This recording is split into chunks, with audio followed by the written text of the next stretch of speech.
got to know the moderator of this panel. We're both Brooklyn-born, yes.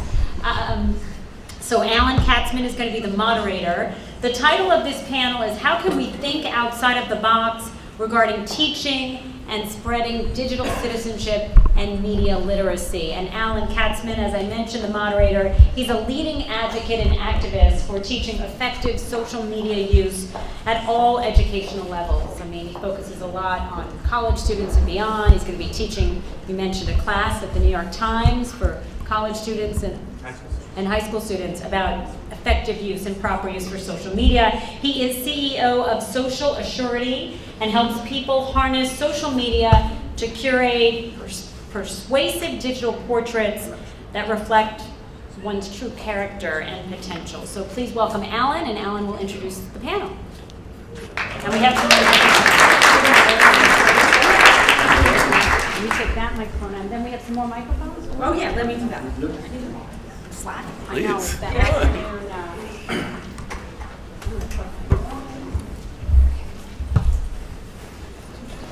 We have 3 of these, so you guys will share. We're going to collaborate. Oh, sorry. Do you want that? Are you going to stand or just sit? Okay. Actually, still got it. Ready? Okay. How's everybody doing? Good. You know what I realized? I've never been in a room with so many unfamiliar faces of people I feel I already knew before I got here. So I think that's the power of what we're talking about today at some level. I have to remember to put these on. I really appreciate and thank the DigCit Summit organizers for selecting me to share this panel with such great people.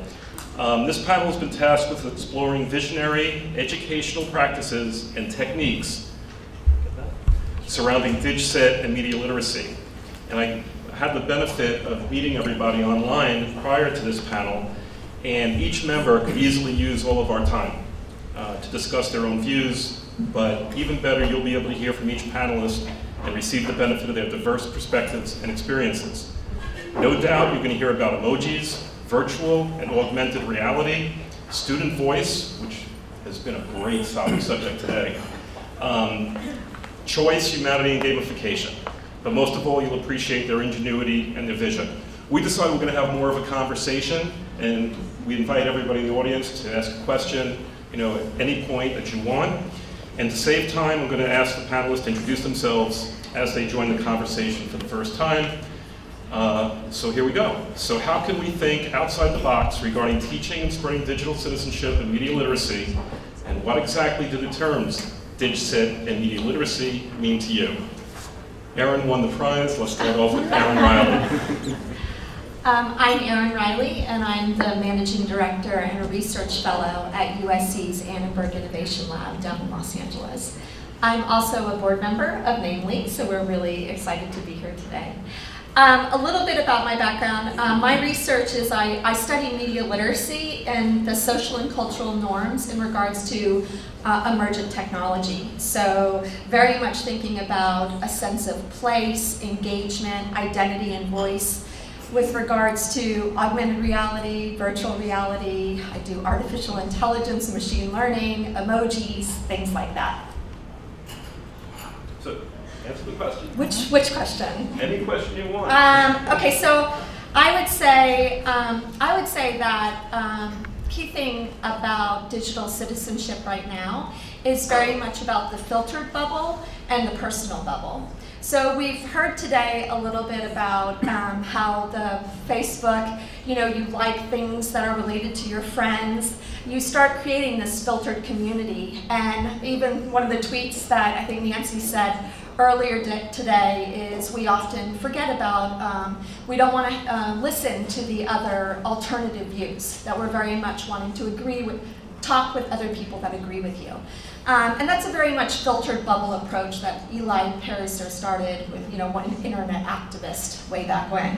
And it's been around a while, but here's an emergent technology that I think could burst this filtered bubble, and that's augmented reality.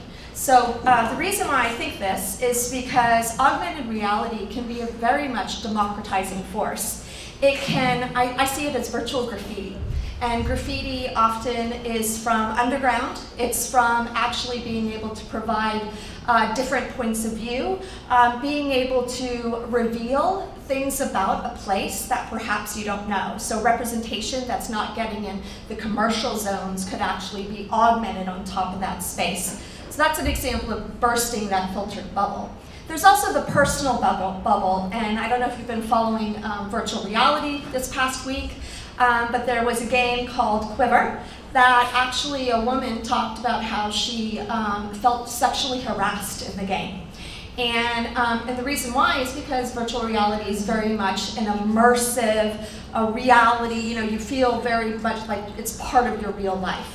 And so what the creators did is they immediately reacted, very much thought media literacy, and created this open source code called Personal Bubble. With a swipe, you can actually move people out of the way and not actually step into my bubble. And encouraging other coders and designers to actually embed that into their games as well.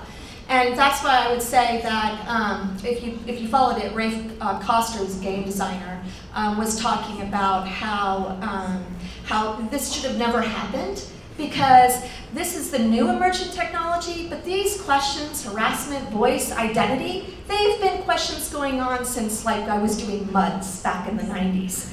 And so if you learn about history, the best thing to do is to put a media literacy educator on your development team, and you wouldn't have these problems. All right, great answer. Hey everybody, I'm Kristin Ziemke. I am a teacher and learning innovation specialist in Chicago. I am the author of the book Amplify, Digital Teaching and Learning in the K-6 Classroom. And I think as we look at digital citizenship as well as media literacy, we hold on to what matters. You know, it comes back to citizenship, and it comes back to literacy. And what we're experiencing right now is the evolution of the terms and new opportunities to add depth and breadth in how we teach kids. Holding on to what we know works with kids is we give them modeling, right? We show them what it looks like and sounds like. We provide explicit lessons in how to do it. And then we give them those mentor tech examples of what great content looks like and sounds like. And so in many ways, we hold on to those pieces that work for kids and origami in new opportunities to build thinkers.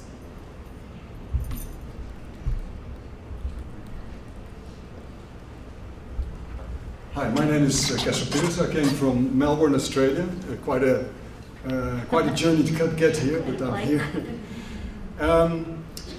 I have been face to face, on the coal face, on the disruptive effect of technology, and really was inspired to do something about it as a teacher. And I created an e-learning platform that is three-tiered, that really is technology that can be really embraced in the school itself. It's a course for students, a course for parents, and a course for teachers. And they all run along at the same time, and they cross-communicate with each other during the course. And so what I'm trying to do is break this bubble where there's cross-communication between the groups, between the parents and the teachers and the students and so forth. And to do that in the safety of an online forum where a lot of people that are quite shy to communicate actually come forth. So I really love that, and I work at a school community level because there's already this intimacy between the individuals. Also, I found that to go away from technology altogether and just today published this book. It's not technological at all in that you can hand it, you can read it by just holding it in your hands. But it's a book that is about the 9 elements of digital citizenship, but I've put it into an adventure narrative. And then it's going to be supported by an e-learning platform with this 3-tier approach to it, so that it can become a tool of excitement, and therefore we're talking about digital diet and broccoli that is laced with lots of sweetness. Well, that's exactly what I've done with this book. One librarian said it was mixing the veggies in the ice cream, and I think that's exactly it. So my name is Larson. I come with a background as an educator, and as of August, I became the Educational Technology Director for the Southwest Educational Development Center, a small service center that we work with 6 school districts and 7 charter schools in the southwest part of the state of Utah, in an area that's larger than West Virginia. So I know a lot of people, but these schools are very rural. They're out in the sticks. In fact, one of our districts is so rural they call it frontier, meaning there's only 1 person per square mile in that whole county. So very, very different situation than what I've been in. I come from a semi-metropolitan area, quite a bit smaller than San Francisco here. But I think when it comes down to me, when it says something outside the box, I've always had a struggle with teaching digital citizenship because we practice to some extent, but yet we're not actually allowed to fully practice. Think about when you learned to drive a car. You had classes, but you also physically practiced. And your instructor in the car had a brake on his side of the car, his or her side, right? Where they could slam on that brake as the last ditch. And if we taught the social media digital citizens like we do our driving, if we had the same approach, it'd be much better. Because can you imagine sitting in a class for like 30 minutes and then be given a keys to the car and say, well, just be safe? And it's not going to work. We have to find ways to allow kids to practice. And when we think about what we're doing online, half the times they can't access these sites because of filters that are in place, that are blocking. And filtering is important, I think, on some levels, but it's very damaging on others, because all the kids have to do is flip a switch on their phone, and suddenly they're on their data plan, and guess what? They can hit anything they want to hit. Your filter can't touch them if they're using their personal device. That's digital citizenship, folks. If we really want to make a bigger splash, we need to get through to help these technology directors and help them see that, let's tighten those reins a little bit and let them fail, but in a safe place, right? Let them have a place where when they do fail, because they will, many adults still haven't figured out how to use this stuff appropriately. I mean, just turn on the news. You can see it anywhere you want to see it. We need to have our kids really have a chance to learn and grow. And we have to think, and that's the most outside the box thing I can think of, is lowering the filters and let him actually access the web in its full force. So I'm Chris, founder and CEO of 2 Security in the product community SIP. We create a filter. So we're the #1 filter and smartest in the world to stop cyberbullying. Different from that, we work behind the scenes for social media products. Not this one, but ones like this. We would check every single message, and our goal is to get rid of the worst of the worst. So if it has to do with topics, which I won't mention because there's children present, those ones we don't want them to ever see the light of day. That would be our mandate. So right now we're doing about 4 billion messages a day, and we're stopping about 1 million cases of abuse daily. So that's behind the scenes. There's still a lot of internet to go. That's what I'm doing. One thing I think that we should be doing together is that still leaves a lot of content that's questionable. And going on to your comments, is what we really need to do is teach kids resilience. What do you do when you encounter that? Because they go to school and someone's gone to the playground and taken the slide and drawn a picture of male personal parts on the slide in real life. They're used to that, but this is now an opportunity. In our digital life, we need to teach them when those things happen, because they're going to happen. And if I was able to get rid of the worst stuff, you can be left with the mild stuff that can become a discussion point. And let's never waste an opportunity to speak about, how can we respond? How can we express the humanity of the person that's writing and those sorts of things. I'm Jaime Donally, and I have recently joined the marketing team with Atomic Learning. Have been in education for 10 years, and I think I have worked at a district level, and the one that was part of some of the decisions on what happens in the schools, what's available to students, and I really see both sides. I think there's a lot of liability for schools to take when they're opening up some of the tools that they're opening up. And so from that stance, I think a lot of schools just decide, I don't want any liability, so this is all we're going to open up, which is understandable. I think it's also important for schools to be aware of what students are missing out on is equally as damaging because they're not given any access to learn. I think for me, it's really strange. I've been sitting back here thinking the whole time with talked to a few people at lunch, like, I don't fit in this group. Like, I don't know, this isn't me. Like, everything I'm hearing is great, and I totally agree with everybody. But I think for me being here, I'm really passionate, not just, hey, you need to be educated. Hey, this is what you're supposed to be doing. Hey, this is where we're all supposed to be.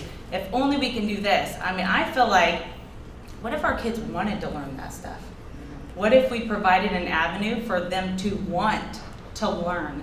Not, hey, you have to learn, this is important to learn, I've convinced you it's important to learn, therefore you're gonna sit through a bunch of videos and you're gonna answer a bunch of questions.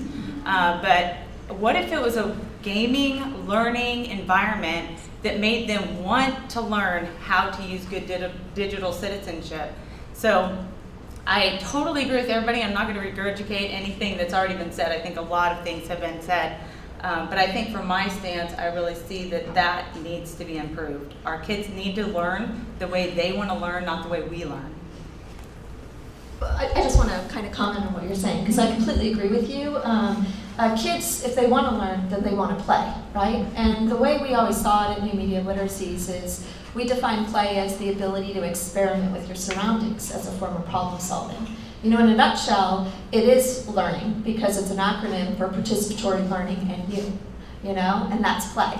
And that, if we actually stop thinking about it separate, we can actually realize the importance of gaming, the importance of social media, the importance of augmented reality, Pokemon Go, virtual reality, you name it. What kids think as play as learning opportunities, and literacy is built into it. And I think just to piggyback up that point, like when we push the box, it's asking, is the work that we're asking kids to do in school reflective of what they see on a daily basis in the real world, that modeling piece? And are we asking them to do creative activities that are authentic, significant, and relevant? And when we put relevancy in front of kids, they lean in to the learning because it matters. And so if we can find a way to make it matter, if we can diversify the how on a daily basis, we have so many options.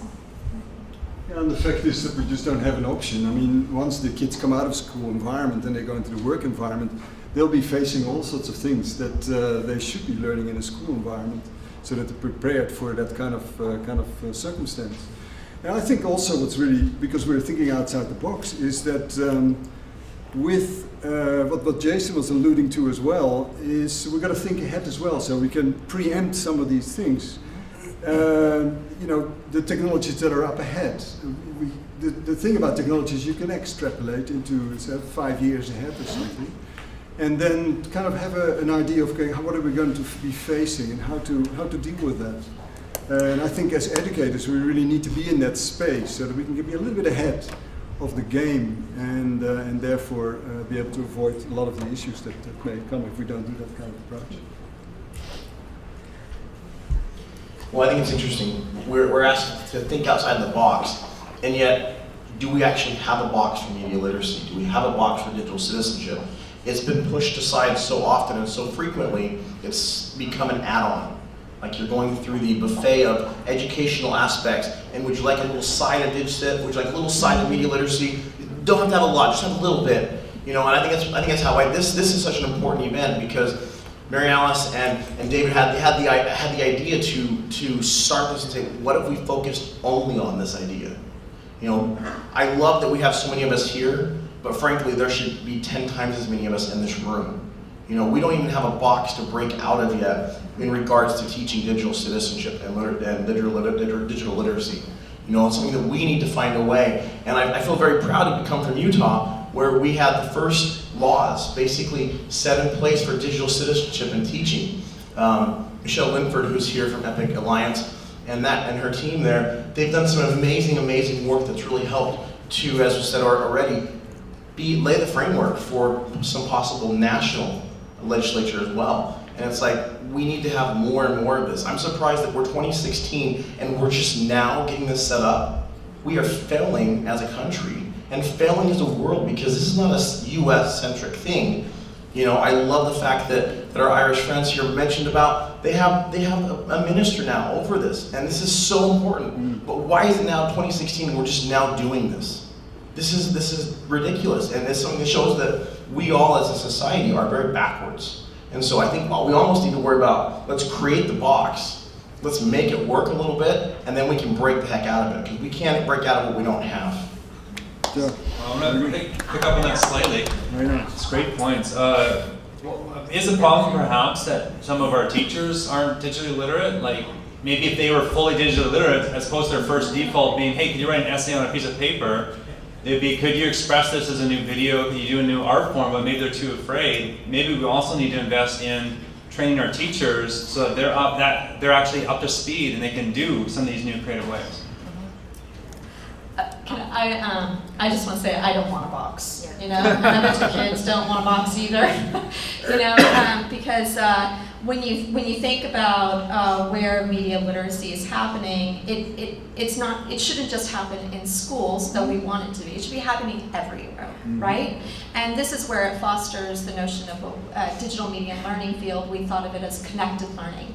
So how can we connect the out of school with the in school, with the home, with museums, the libraries, the parks, everywhere, online, offline, which, is really such a binary approach that kids don't even think online, offline. This is just their media habits these days, and we just need to start thinking about how we can all together work together to have a conversation and to act together. Erin, I think the point you just made, that the students don't see it as online in real life, and in hearing what everybody's saying, there's this conflict, right, between how do you introduce this category, DigCit and media literacy, and schools, from everything I read, they're so pressured into test scores and for public reporting that they're getting away from education. So in thinking this through and hearing what everybody has to say, is there a way to integrate these concepts into every other subject? Because there's not a course on pencils, right? It's a utility. You learn how to write, you learn how to create.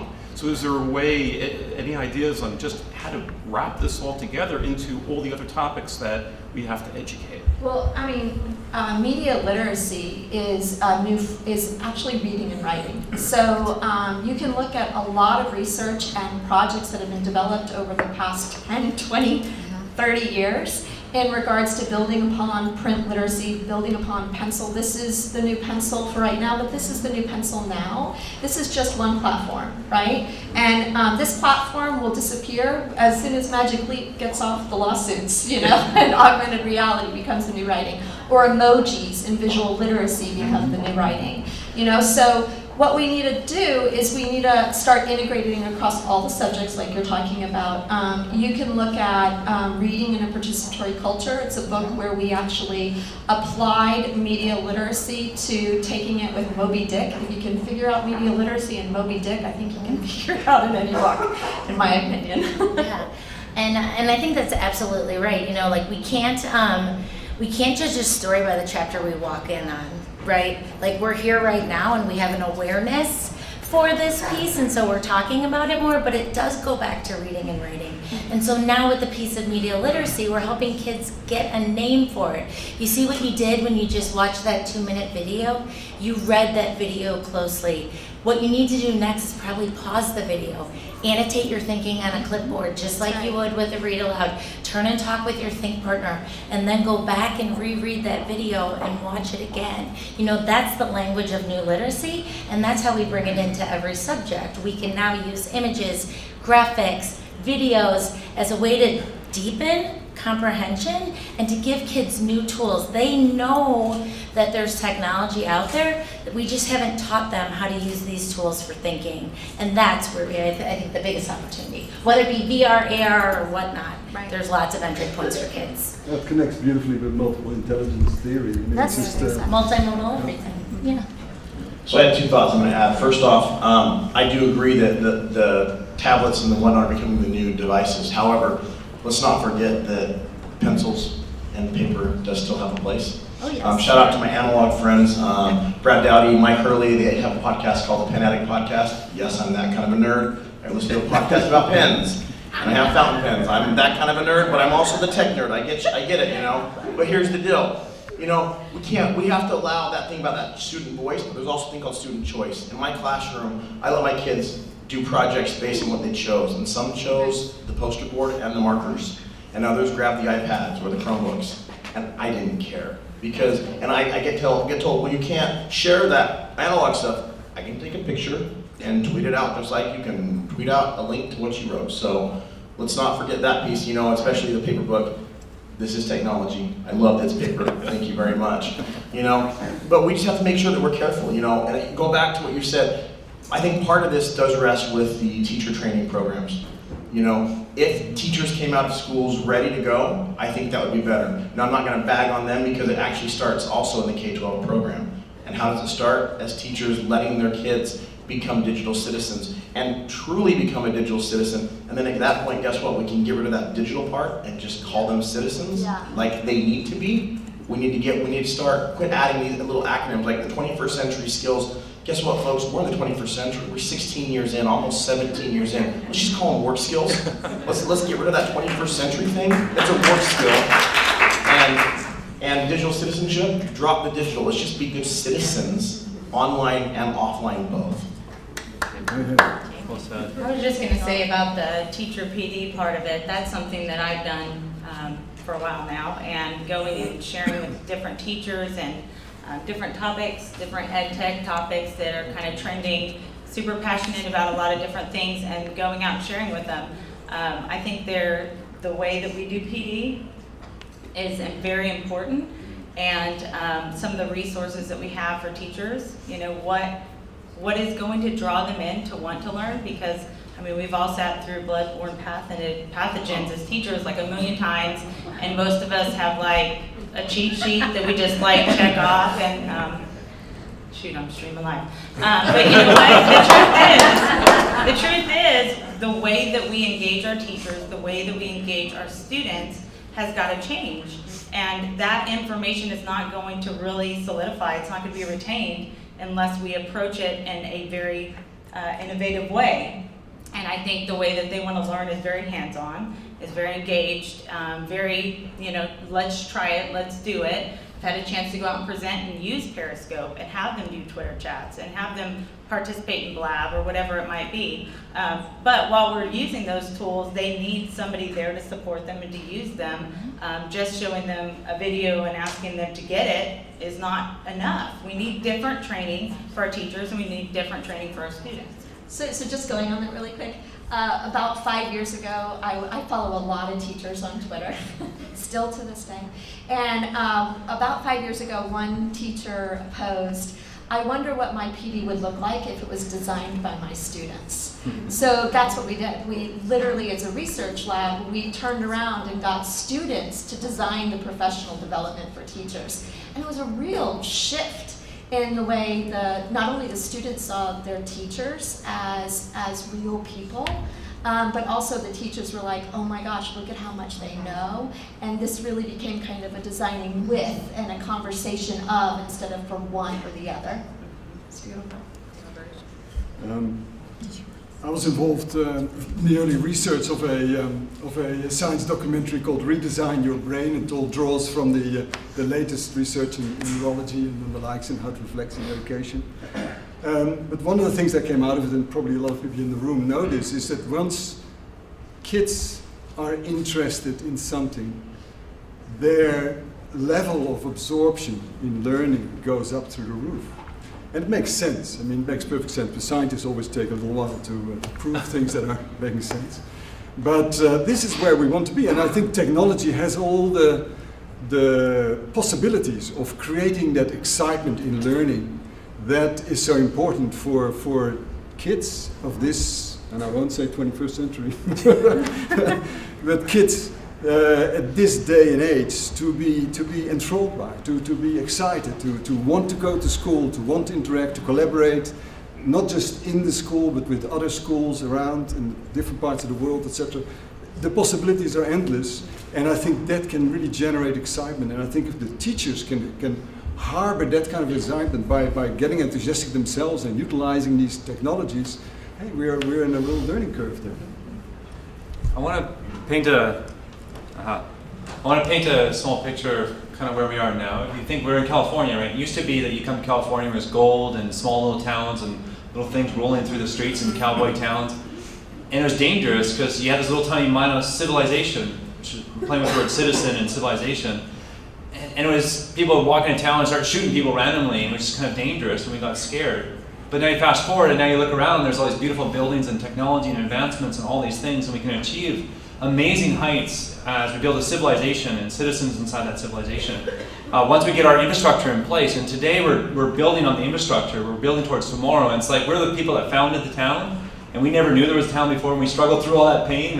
Who said it was when I was a kid? And it's like those kind of things, but now these people have come up, and they were born in this town, and they're taking it to new places, and they're going to rise it up. And I believe that our chance now is to move culture from this kind of Western town where anything goes to a place with order and society and social norms and expected behaviors and beautiful civilizations that rise up. And I want to call one example of that is Wikipedia.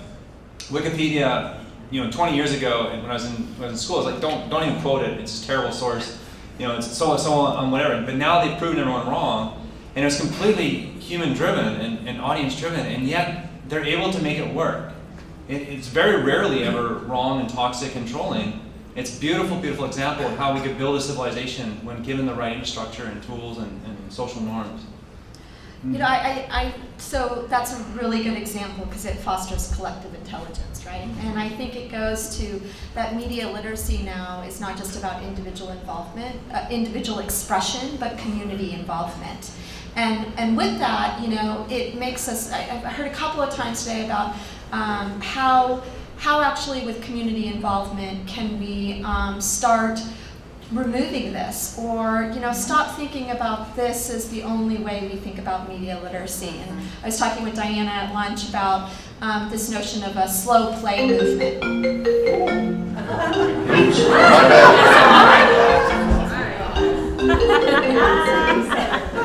Time's up. My bad, that's my wife checking in.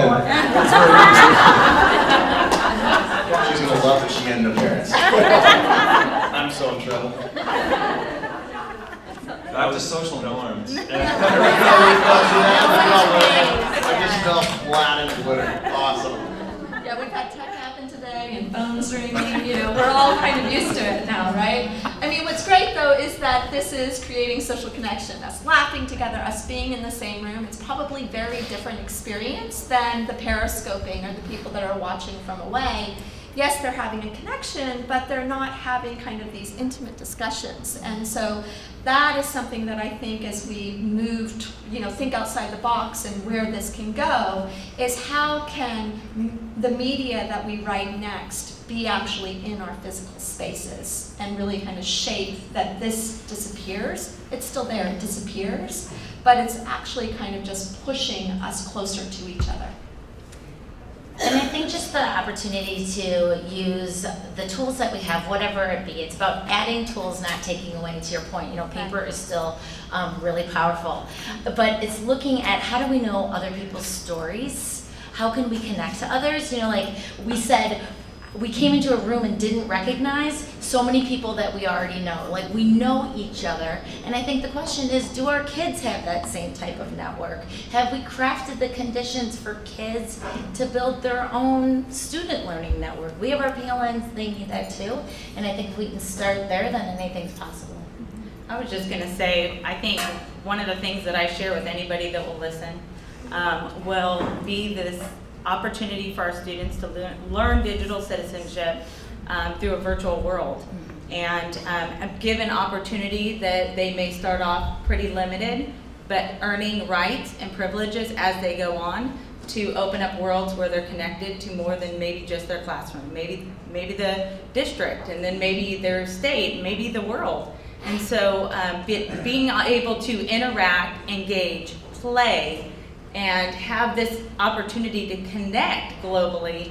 I'm super passionate. I do virtual events where I'm trying to constantly connect educators and students. And so this part to me, I think would just be a perfect way of getting our students that chance to be able to collaborate globally in a virtual world. I love that point. I mean, that's the vision that I have, and a lot of us have spoken about that the technology enables students in a classroom to be speaking, if they're learning about current events or something happening in the world, actually communicating with people living in that zone that they're learning about. And I don't know, conceptually that's just so powerful, because you're going to hear it firsthand. So in the interest of time, we've had this like kind of private conversation up here, but does anybody in the audience want to join in or have a question for any of our panelists or thoughts on what we were discussing? You can tweet it too if you want. I'm sorry, it was, trying to remember who it was, Erin, I think, right? You mentioned the PD that students helped create. Yes. Can you talk a little bit more about that? That sounds great. Yeah, there's actually 3 papers that we did this for a whole year, funded by the Gates Foundation. The professional development was called PLAY, Participatory Learning in You. I love that acronym. That's a good one. I'm really good with acronyms when they come to me. And from there we did Shall We Play, which was kind of the next version of the New Media Literacies paper we wrote in 2006, Confronting the Challenges of Participatory Culture, Media Education in the 21st Century. That actually started to break down the new media literacies into a no-tech, low-tech, and high-tech environment. And so it really gave teachers, practitioners, not just teachers in the classroom, an opportunity to say, hey, it is the pencil and paper. We can do media literacy with no technology, or with the pencil and paper as a no tech. Low tech was not connected to the internet, but it was something on like a physical device, but not Wi-Fi connected. And then the high tech was connected. So that might be something educators want to take a look at. And then, instead of us as researchers always doing the writing, we had done a Playing Outside the Box program, which the teachers that participated in the PD, they had to actually do after-school programming with their kids. And the kids ran the programming, the after-school programming for the teachers. A lot of it was improv, which was really fun, because I think the yes and that we can take from Second City in Chicago is a really good example of media literacy for the 21st century. And that actually is called Designing with Teachers. And it provides 7 different case studies of how to foster media literacy across multiple subjects, from science to math to social studies, English. I think all of them are represented, all 7 subjects. Any other questions? Yeah. Continuing on with PD for teachers and administrators, are we looking at how do we get higher ed to make sure that we focus on that for teachers as they are doing their pre-service, right? Like, a lot of people now assume that teachers come in and they're digital natives, they're millennials, they know how to use technology, but that doesn't mean they know how to use it to co-create with their students or educate teachers or parents or collaborate. I'll mention something about that. I know personally, training new teachers coming into districts and working with them, we all think because they're young that they got it, and I can tell you that is not the truth. There is a lot of times where those basic things that teachers need to be aware of is not happening. And I think that is absolutely right on, that they need to be trained in their programs.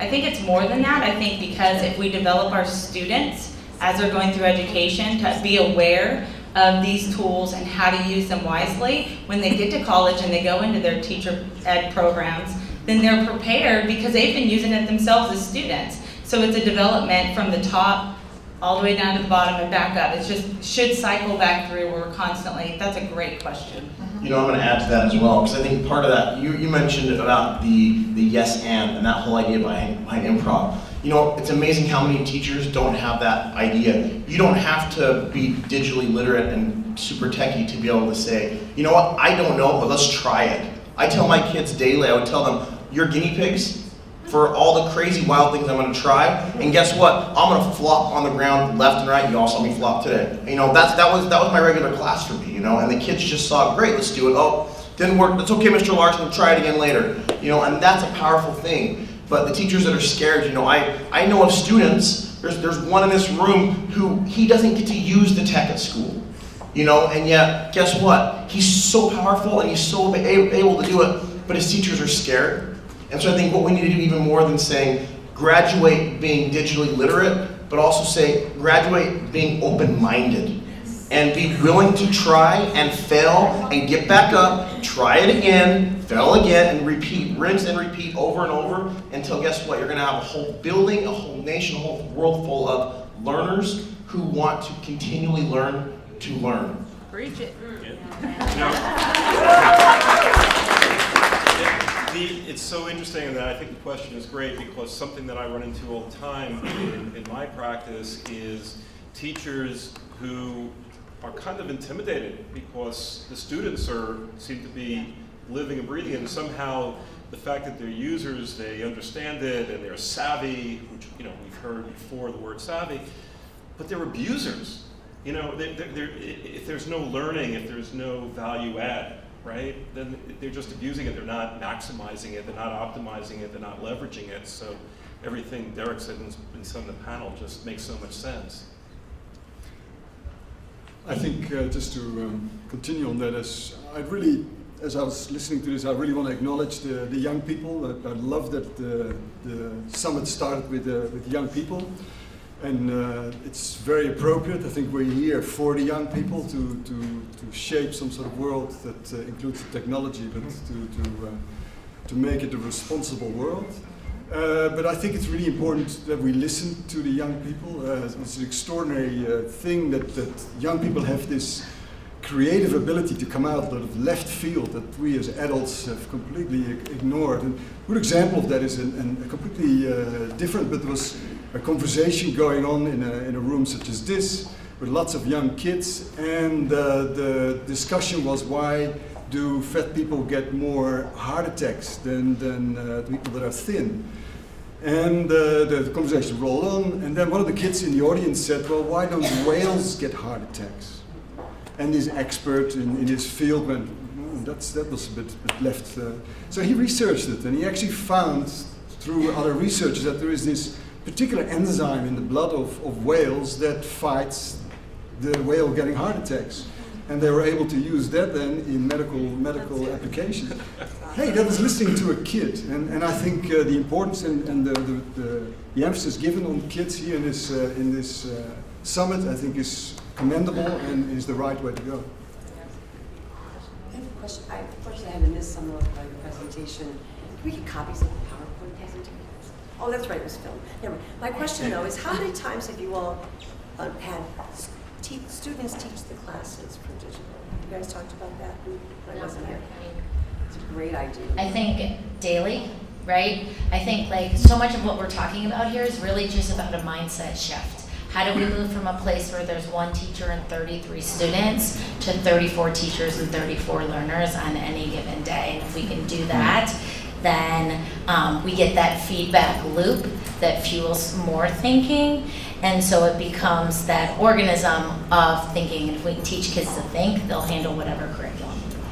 You know, one of the things my office has done, we use Overdrive for the media, the digital library, if you will. And we don't go in and train the teachers on the Overdrive. We go into every building and we pick out 6 to 12 kids in small groups and we get them going. And guess what?